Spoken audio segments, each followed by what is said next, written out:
I never thought I'd be one of those guys sitting here, pouring out my whole life story after discovering my wife was cheating on me. Hell, I always believed in loyalty and honesty.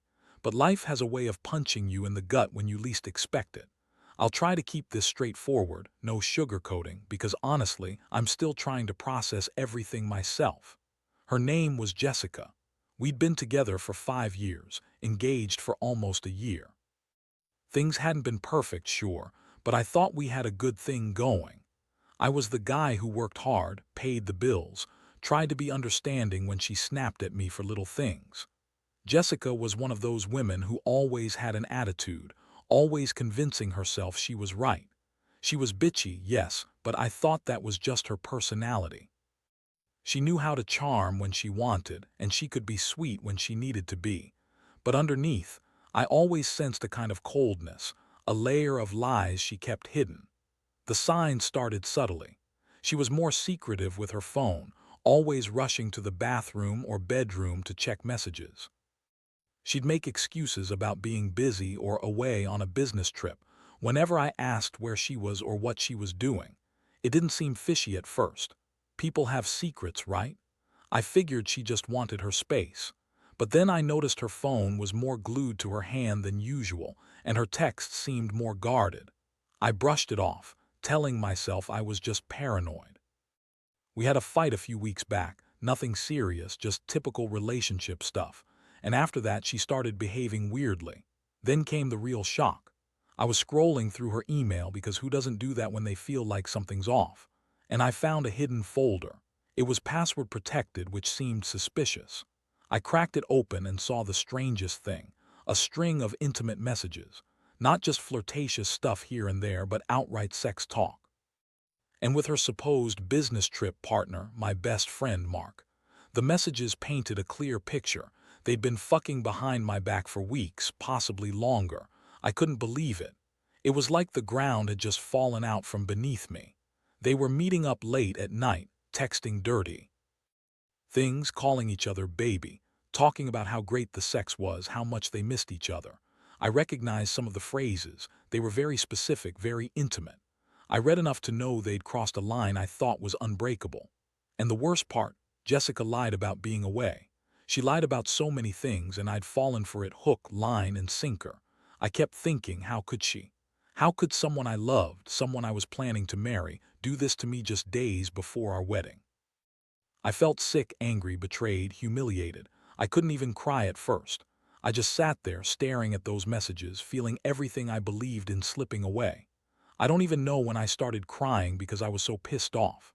The fact that she could lie so easily, that she could betray me with my best friend, it felt like a punch to the stomach, then another, then 1,000. I felt stupid for trusting her, stupid for thinking this was the woman I'd spend my life with. I wanted to confront her immediately, but I knew I needed to think first. I had to figure out what I was going to do next, how I was going to face her, how I was going to process this. That's when I started planning. Because I've learned one thing. When someone you love turns into someone who can cheat and lie so effortlessly, you have to fight back. Not with violence, but with your own kind of justice. I didn't sleep that night. Honestly, I don't think I even closed my eyes. I just kept rereading those messages, trying to find some sense in it all, some reason why she would do this. I kept asking myself if I missed something, if I was blind to the signs. But deep down, I knew it had been there all along, I just refused to see it. Jessica always had a way of being bitchy, snapping at me for the smallest things, throwing fits over nothing. But I thought it was just her personality. I never imagined she'd be capable of something this cruel. She always pretended to be the perfect wife, the one who loved me, who was excited to start our life together. And Mark, my best friend. I'd shared everything with him, our secrets, our trips, my hopes for the future. I never thought he'd be capable of screwing me over like this, but the messages proved otherwise. The betrayal hit me like a freight train. I kept thinking about how Jessica lied about being away on those business trips, how she kept denying any involvement with Mark, and how she always had some excuse ready. It's just sex, she told me once when I confronted her after I found her phone one day. It doesn't mean anything. I love you. Yeah, right. That was some love, cheating with my best friend, lying to my face, sneaking around behind my back. The anger boiled up again, but beneath it was this awful sadness. I realized she had been lying about everything for weeks. I was so furious I wanted to explode. I felt like I was losing my mind. How could she? How could she do this just days before our wedding? I'd been planning everything, the perfect day, the future, building a life together, only to find out it was all just a lie. I wanted to confront her right then, but I also knew I needed a plan.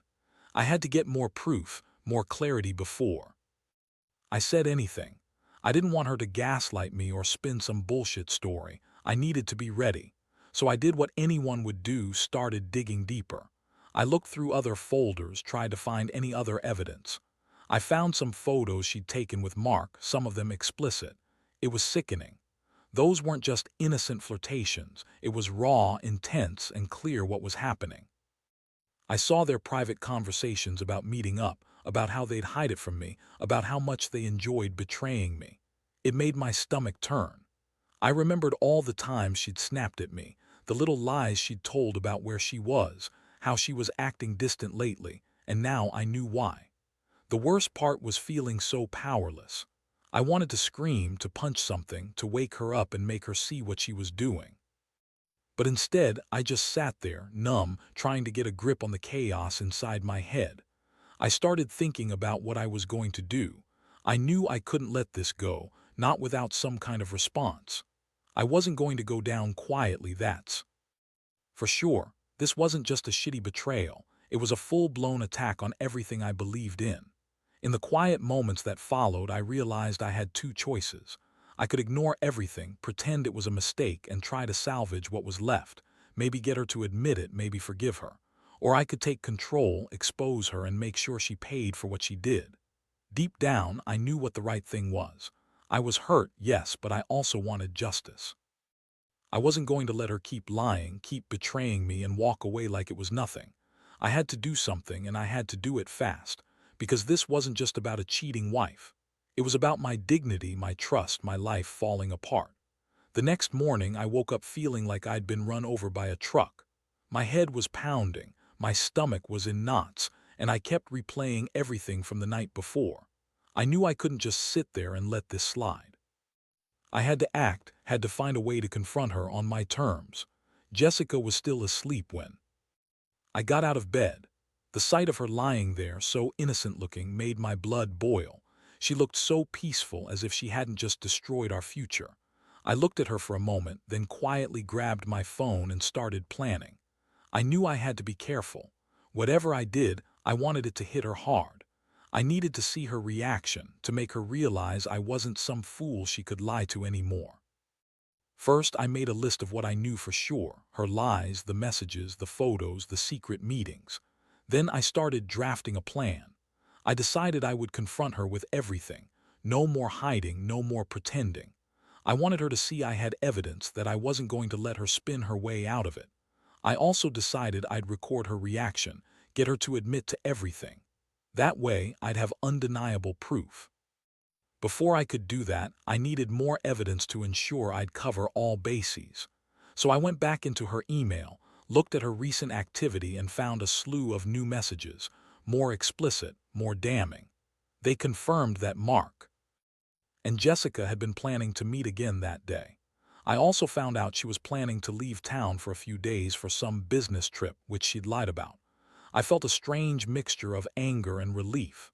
Anger because she had lied so badly, relief because now I knew she'd been planning her escape. I called Mark first. I told him I knew everything, every message, every secret rendezvous. I told him I wasn't interested in playing games anymore, that I'd be confronting Jessica soon, and I wanted to know if he wanted to be honest or keep hiding behind lies. His silence was telling. Then I called Jessica. I waited until she was brushing her teeth in the bathroom, then I stepped in and told her I knew everything.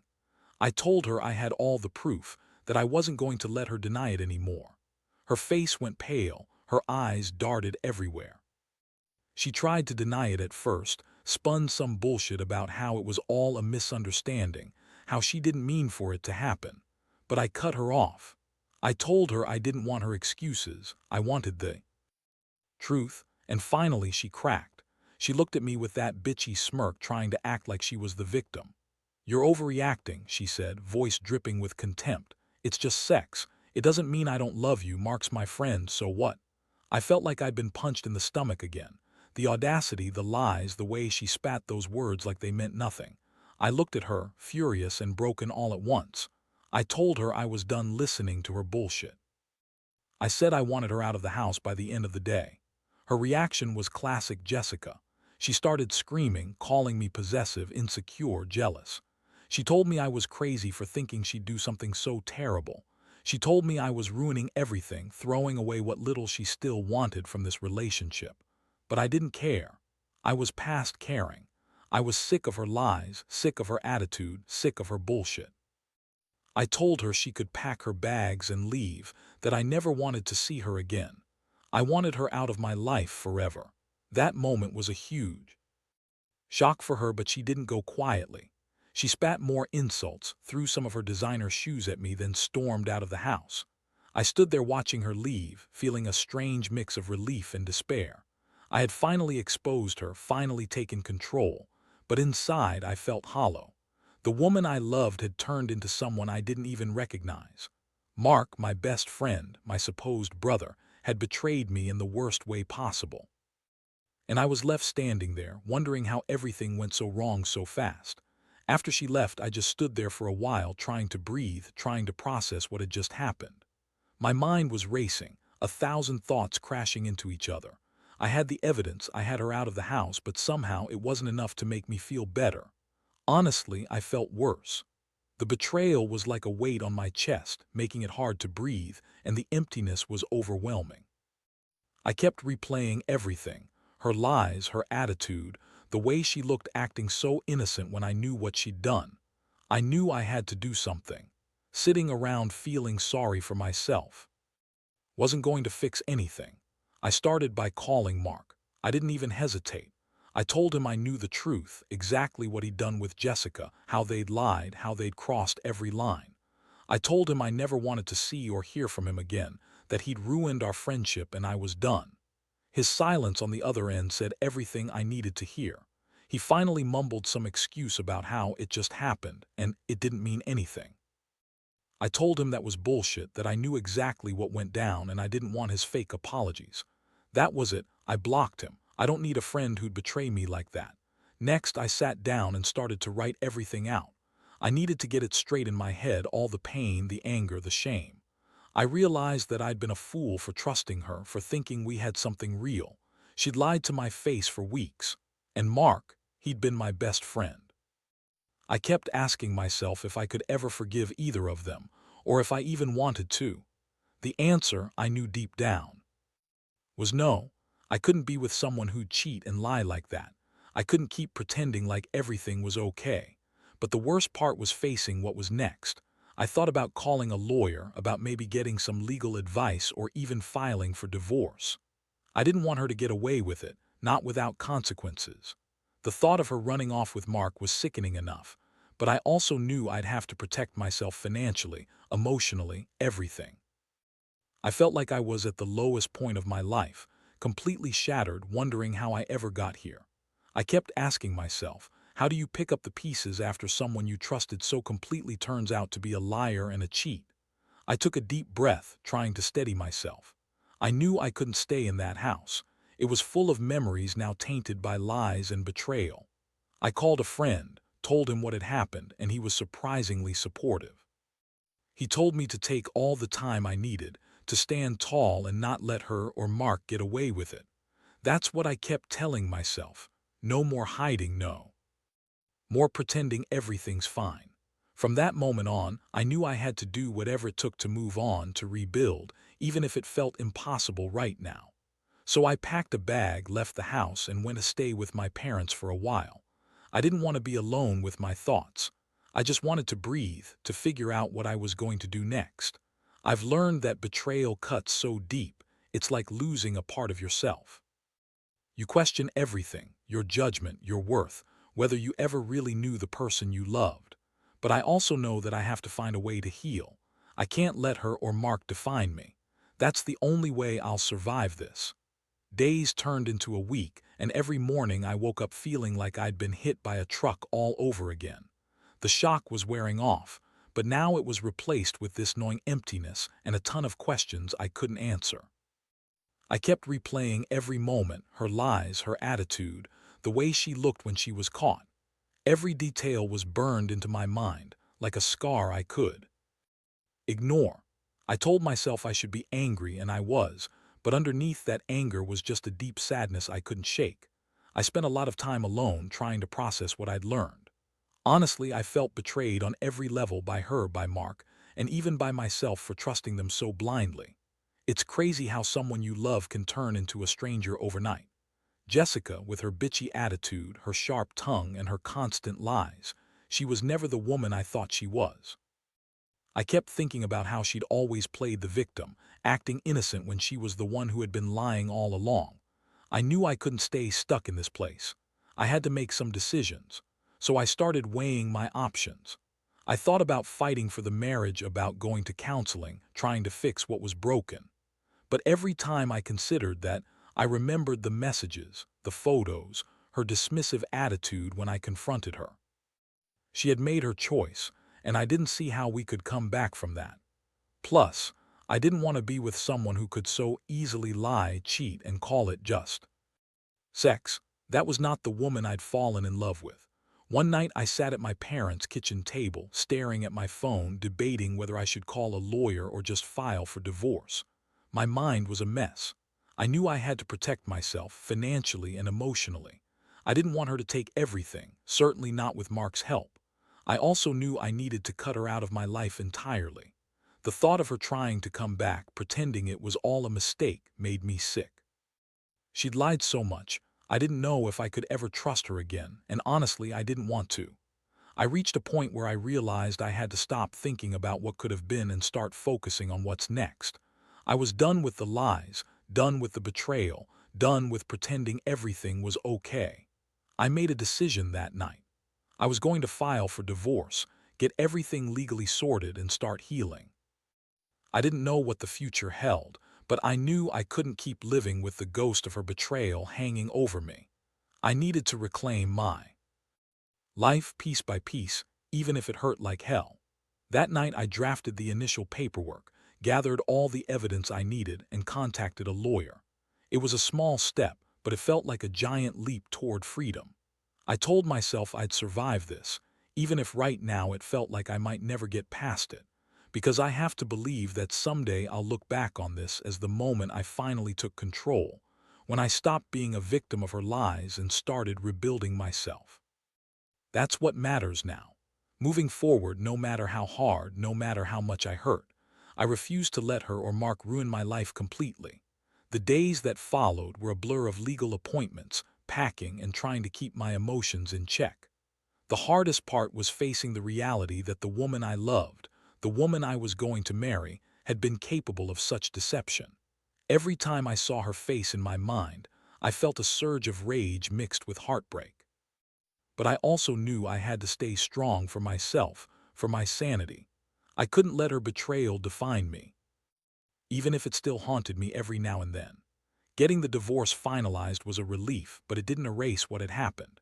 The trust was shattered, the wounds still fresh. But I learned something in all this. Betrayal cuts deep, but it also forces you to confront what you truly want in life. I realized I'd been putting her on a pedestal, ignoring all the warning signs, convincing myself that love could fix everything. Turns out, love isn't enough when lies and betrayal are involved. Sometimes, you have to walk away and rebuild from the ground up. The most important lesson I took from this mess is that honesty, respect, and loyalty are the foundations of any real relationship. Without them, everything crumbles. Jessica's bitchy attitude, her lies, her manipulation, they exposed her true character. And Mark, he showed me that even the closest friends can turn into enemies when greed and lust take over. It's painful to see how fragile trust is, but I've come to accept that sometimes walking away is the only way to protect yourself. Now I'm focusing on healing. I've started seeing a therapist to work through the anger and sadness. I've also been reconnecting with friends and family, people who genuinely care and remind me of who I am outside of that toxic nightmare. It's not easy, and I still have days where I feel broken, but I know I'll come out stronger on the other side, because I refuse to let her and Mark rob me of my happiness forever. Looking back, I realize I was naive. I trusted too easily, believed too much in the idea of forever. But life has a way of teaching harsh lessons, and this was mine. The betrayal hurt more than I can put into words, but it also woke me up. It made me realize my worth, and that I deserve someone who values honesty and loyalty, not lies, not secrets, and definitely not cheating that destroys everything. So here I am, telling my story to anyone who might be in a similar situation. My advice: don't ignore the warning signs, don't make excuses for people who hurt you, and most importantly, don't stay in a situation where your trust is broken. You're better than that. You owe it to yourself to find happiness, even if it feels impossible right now. Because, in the end, life goes on, and so will you.